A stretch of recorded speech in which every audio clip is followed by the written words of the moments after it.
kali ini gue lagi ada di festival serunya belajar TikTok di Senayan City Hall. Nah, kita mau nanya-nanya nih sama Kevin Chandra selaku Education dan Lifestyle Creators Partnership League TikTok Indonesia soal festival ini nih.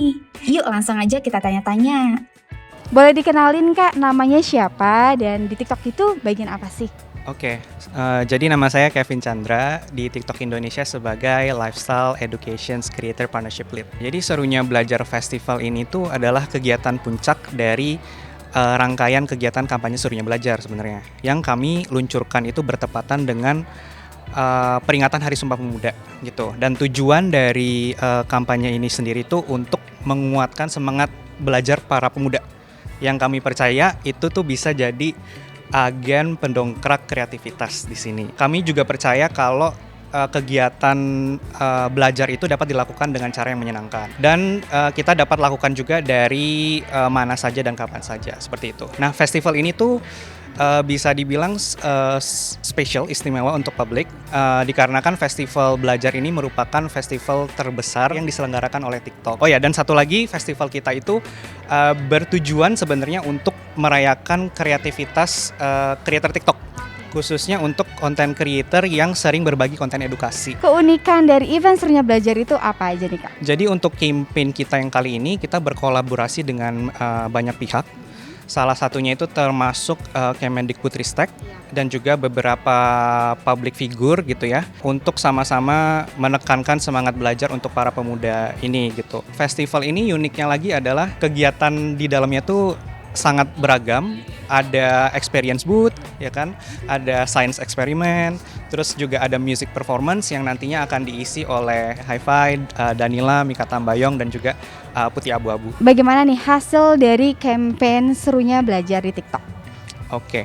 Pertama-tama saya mau mengucapkan terima kasih kepada komunitas TikTok ya, karena kita ngelihat setelah campaign ini berjalan itu antusiasme mereka itu sangatlah tinggi. Lalu dengan tagar serunya belajar sampai saat ini telah memproduksi sekitar 17 miliar. 3 minggu ini kita berhasil dalam seminggunya itu mengumpulkan 1 miliar views. Nah, ini membuktikan bahwa konten edukasi itu benar-benar menjadi makanan sehari-hari komunitas TikTok. Dan inilah yang mau kita selalu tekankan, kalau belajar itu nggak mesti akademik, non-akademik pun juga bisa dan dapat dilakukan di platform TikTok. Kurang lebih seperti itu. Selain konten edukasi, ada konten apa aja sih yang biasa ini dinikmati paling banyak oleh pengguna TikTok? Oke, sebenarnya konten edukasi ini udah dinikmati secara umum ya Mbak ya. Cuman belakangan ini konten-konten edukasi yang bisa dikategorikan kategori yang populer itu adalah business and finance, health, art gitu. Tapi karena adanya antusiasme komunitas TikTok yang tinggi, jadi konten-konten informatif ini nggak hanya terbatas di konten-konten yang tadi saya bilang akademik, tapi itu sudah dapat mempengaruhi konten kategori lain, seperti kita ambil contoh ada fashion dan beauty, dan juga food gitu ya, cooking dan lain-lain. Nah, ini kalau misalnya kita lihat juga, dulu salah satu konten fashion dan beauty yang terkenal itu kan transisi ya. Transisi.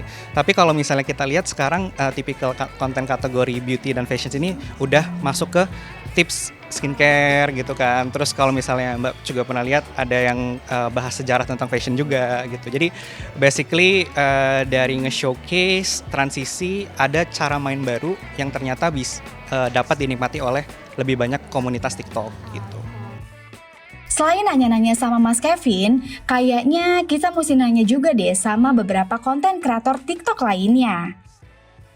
Halo, aku Vina Mulyana. Aku merupakan seorang kreator konten edukasi di TikTok dan masih kerja full time sebagai BUMN Career Professional. Apa versi serunya belajar menurut Kak Vina? Versi serunya belajar menurut aku adalah ketika kita bisa belajar apa saja, di mana saja, dan oleh siapa aja gitu. Dan menurut aku TikTok ini adalah salah satu platform yang bisa membuat kita melakukan hal itu. Apa sih Kak challenge terbesarnya nih dalam mengikuti serunya belajar di TikTok?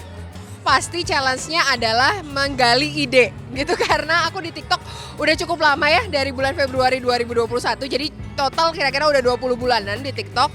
Dan challenge-nya adalah untuk selalu keluarin ide-ide baru yang belum pernah aku buat.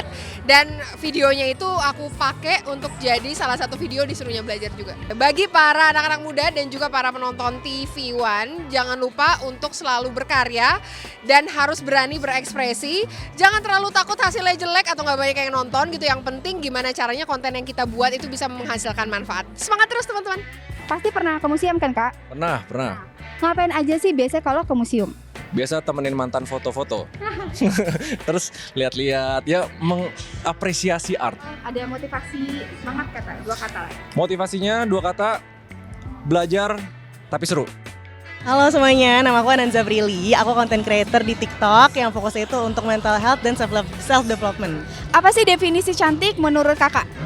Menurut aku, beauty is how you feel about yourself. Jadi kayak cantik itu perasaan, gimana kamu merasa tentang diri kamu. Bukan kayak tentang fisik kamu, bukan kayak hidungnya mancung nggak, putih nggak, gimana skin type-nya gitu. Itu nggak sesimpel itu sih. Karena menurut aku kita semua tuh punya kondisi yang beda-beda ya. Kita lahir dengan skin tone yang beda-beda, bentuk tulang yang beda-beda. Jadi menurut aku it's not about that. Tapi kayak cantik itu ya gimana kamu merasa tentang apa yang udah ada di badan kamu. Kalau kamu feel good about yourself, pasti kamu bakal kelihatan cantik. Ya, menurut aku gitu sih.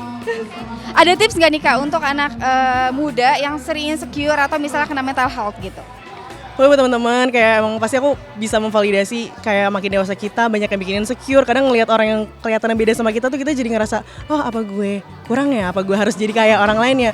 Menurut aku nggak kayak gitu sih, karena kita juga harus bisa sih menghargai juga apa yang udah kita punya gitu, apa yang udah jadi ada di diri kita gitu. Karena kalau misalnya kita ngebandingin sama orang lain terus, itu nggak adil.